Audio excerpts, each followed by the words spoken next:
Hello everyone, welcome back to my channel. ದೋಸೆಗೆ super combination ಆಗಿರುವಂತಹ ಆಲೂಗಡ್ಡೆ ಪಲ್ಯ ಯಾವ ರೀತಿಯಾಗಿ ಮಾಡೋದು ಅಂತ ಇವತ್ತಿನ ವಿಡಿಯೋದಲ್ಲಿ ತಿಳಿಸ್ಕೊಡ್ತಾ ಇದ್ದೀನಿ. ಸಖತ್ ಟೇಸ್ಟಿ ಆಗಿರುತ್ತೆ. ನೀವು ಒಂದ್ಸರಿ ಈ ರೀತಿಯಾಗಿ ಟ್ರೈ ಮಾಡಿ ನೋಡಿ.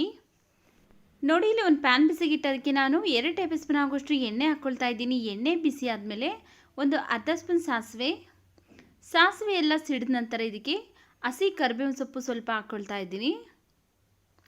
ಹಾಗೆಯೇ ಇದಕ್ಕೆ 2 ಸ್ಪೂನ್ ಕಡಲೆಬೇಳೆ, 2 ಸ್ಪೂನ್ ಉದ್ದಿನಬೇಳೆ. ಈಗ ಇವಿಷ್ಟು ಲೈಟಾಗಿ ಬಣ್ಣ ಚೇಂಜ್ ಆಗೋ ಥರ ಫ್ರೈ ಮಾಡ್ಕೊಳ್ಬೇಕು. ತುಂಬ ಎಲ್ಲ ಸೀಸೋದಕ್ಕೆ ಹೋಗಬೇಡಿ, ಲೈಟಾಗಿ ಕಲರ್ ಚೇಂಜ್ ಆದರೆ ಸಾಕಾಗುತ್ತೆ. ಈಗ ಇದಕ್ಕೆ ನಾನು 2 ಸಣ್ಣದಾಗಿ ಕಟ್ ಮಾಡಿರುವಂತಹ ಈರುಳ್ಳಿ, ಒಂದು 6 ರಿಂದ 7 ಹಸಿಮೆಣಸಿನಕಾಯಿ ಹಾಕ್ಕೊಳ್ತಾ ಇದ್ದೀನಿ. ನಿಮ್ಮ ಖಾರಕ್ಕೆ ಎಷ್ಟು ಬೇಕಷ್ಟು ನೀವು ನೋಡಿಕೊಂಡು ಹಸಿಮೆಣಸಿನಕಾಯಿನ ಹಾಕ್ಕೊಳ್ಳಿ.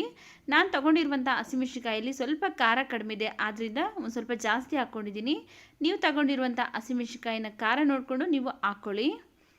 ನೋಡಿ, ಈ ರೀತಿಯಾಗಿ ಈರುಳ್ಳಿ ಮತ್ತು ಹಸಿಮೆಣಸಿನಕಾಯಿ ಎಲ್ಲ ಫ್ರೈ ಆದಮೇಲೆ ಇದಕ್ಕೆ ಅರ್ಧ kg ಆಲೂಗಡ್ಡೆನ ಬೇಯಿಸಿ ಸಿಪ್ಪೆ ಎಲ್ಲ ತೆಗೆದು ಸ್ಮ್ಯಾಶ್ ಮಾಡಿ ಹಾಕ್ಕೊಳ್ತಾ ಇದ್ದೀನಿ.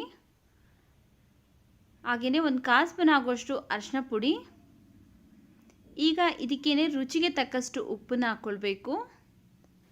ಸಣ್ಣದಾಗಿ ಕಟ್ ಮಾಡಿರುವಂತಹ ಕೊತ್ತಂಬರಿ ಸೊಪ್ಪು ಸ್ವಲ್ಪ ಹಾಕ್ಕೊಂಡು ಚೆನ್ನಾಗಿ ಮಿಕ್ಸ್ ಮಾಡ್ಕೊಳ್ಬೇಕು. ಈಗ ಆಲೂಗಡ್ಡೆ, ಉಪ್ಪು, ಅರಿಶಿನ ಎಲ್ಲ ಮಿಕ್ಸ್ ಆಗೋ ಥರ ನೀಟಾಗಿ ಮಿಕ್ಸ್ ಮಾಡ್ಕೊಳ್ಬೇಕಾಗುತ್ತೆ. ಈ ವಿಡಿಯೋ ನೋಡಿದ್ಮೇಲೆ ಒಂದ್ಸರಿ ನೀವು ಟ್ರೈ ಮಾಡಿ ನೋಡಿ. ಟ್ರೈ ಮಾಡಿದ್ಮೇಲೆ ಹೇಗೆ ಬಂತು ಅಂತ ಕಮೆಂಟ್ ಸೆಕ್ಷನಲ್ಲಿ ಕಮೆಂಟ್ ಮಾಡಿ ಸ್ನೇಹಿತರೆ.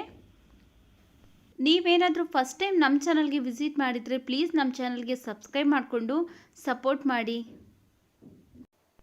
ನೋಡಿ, ಈಗ ಆಲೂಗಡ್ಡೆ ಎಲ್ಲ ಚೆನ್ನಾಗಿ ಮಿಕ್ಸ್ ಮಾಡ್ಕೊಂಡಾಗಿದೆ. ನೋಡ್ಬೋದು ನೀವೇನೆ, ಆಲೂಗಡ್ಡೆ ಪಲ್ಯ ರೆಡಿ ಆಗಿದೆ. ಈ ವಿಡಿಯೋ ನಿಮಗೆ ಇಷ್ಟವಾಗಿದೆ ಅನಿಸಿದ್ರೆ ಈ ವಿಡಿಯೋಗೊಂದು ಲೈಕ್ ಮಾಡಿ. ಈ ವಿಡಿಯೋನ ನಿಮ್ಮ ಫ್ಯಾಮಿಲಿ ಫ್ರೆಂಡ್ಸ್ಗೆ ಶೇರ್ ಮಾಡಿ. ಇನ್ನು ನಮ್ಮ ಚಾನಲ್ಗೆ ಸಬ್ಸ್ಕ್ರೈಬ್ ಮಾಡ್ಕೊಳ್ಳದೆ ನೋಡ್ತಾ ಇದ್ದರೆ ಪ್ಲೀಸ್ ಸಬ್ಸ್ಕ್ರೈಬ್ ಮಾಡಿಕೊಂಡು ಸಪೋರ್ಟ್ ಮಾಡಿ.